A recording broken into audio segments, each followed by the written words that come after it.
Iqbal, the slave that became the savior. Narrated and produced by Laura Zellers. Enjoy.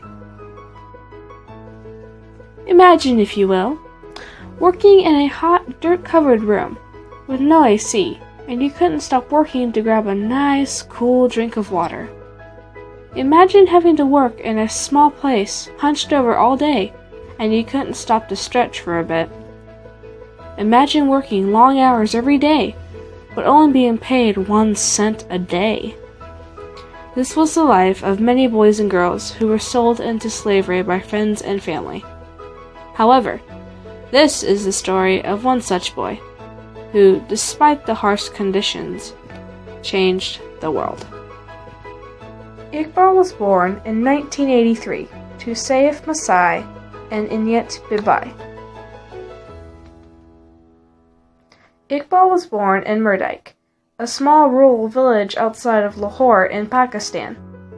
His family was financially burdened, and his father, Saif Masai, decided to leave the family when Iqbal was young.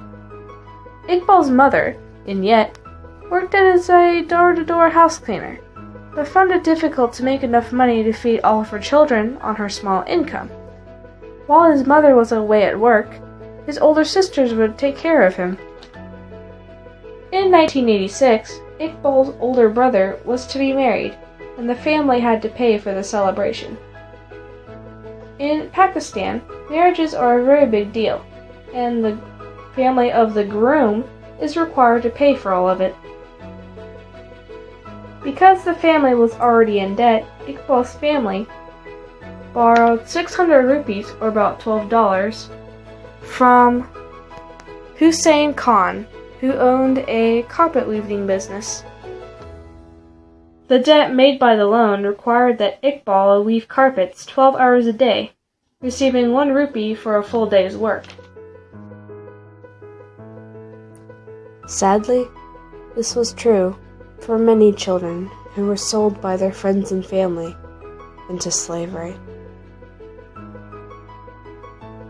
Employers were often very cruel to the children.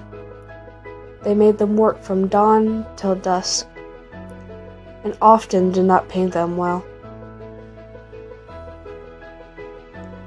The children worked in poor conditions. They were granted 1 meal a day, and maybe a 15-minute break. The rest of the time, they spent working on carpets, weaving the intricate patterns, or they spent in the hot kilns of a brick. The rest of the time, they spent weaving carpets, using very intricate patterns. If they messed up, they were fined hugely.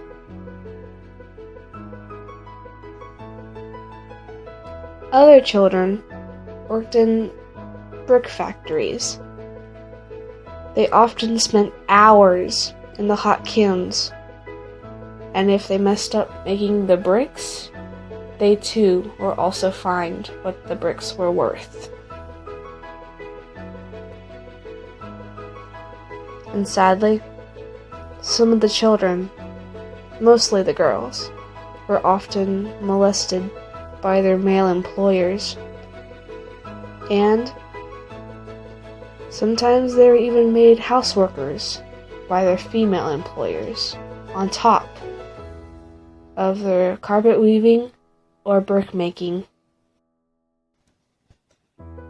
So without even being asked, Iqbal was sold into slavery by his family. He was put into a system of peshi, where the employer has all the power over his employees and can trade employees with other employers at any will. During and after his apprenticeship, the cost of the food he ate and the tools he used were added to the original loan. When he made mistakes in the carpets, he was fined, and the fine was added to the loan as well.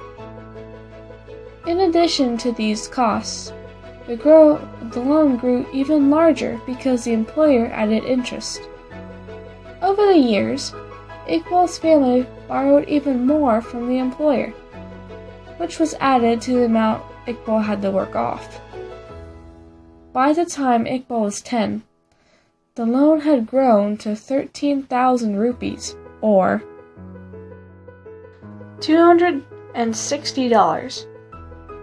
He was tiny, and his growth was stunted from years of malnutrition, and his hands were leathery and crisscrossed with scars, while his back was terribly hunched. While he was 10, Iqbal heard a speaker from the Bonded Labor Liberation Front, a Pakistani community-based organization dedicated to freeing children from such child slavery. Shocked, Iqbal knew he had to be freed. Iqbal went to talk to Ihsan Ullah Khan, president of the BLLF, who helped Iqbal get the paperwork he needed to show his employer that he should be freed. Mr. Khan described the 10-year-old boy after being freed as emaciated and wheezing like an old man. After he was freed, Iqbal decided to become a lawyer. He wanted to fight the Pakistani legal system from the inside out, to find a way to liberate other slaves. With the help of the BLLF, Iqbal helped over 3,000 Pakistani children who were put into bonded or child labor businesses escape to freedom. Most of these children, who were child laborers, were Christians, and most became enslaved the same way Iqbal did because of unpaid debt.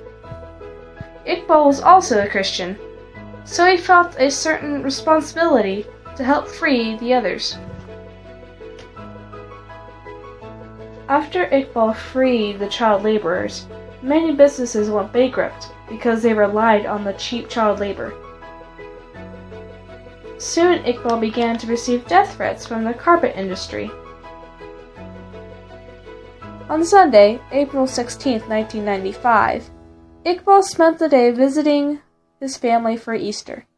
Meeting up with his 2 cousins, the 3 boys rode a bike to his uncle's field to take him some dinner. On the way, the boys stumbled upon a man on the side of the road. The man seemed agitated by their presence and had a gun by his side. As the boys approached, the man began shooting at the 3. One of the boys was injured while the other tried to get away, leaving Iqbal by himself with the shooter.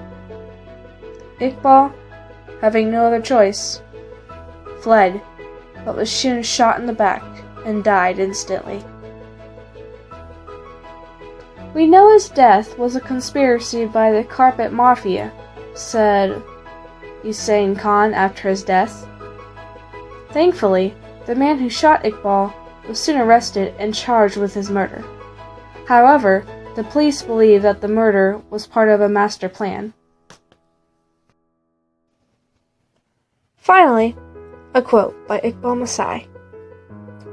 "But only a brief moment is granted to the brave, 1 breath or 2, whose wage is a long night in the grave."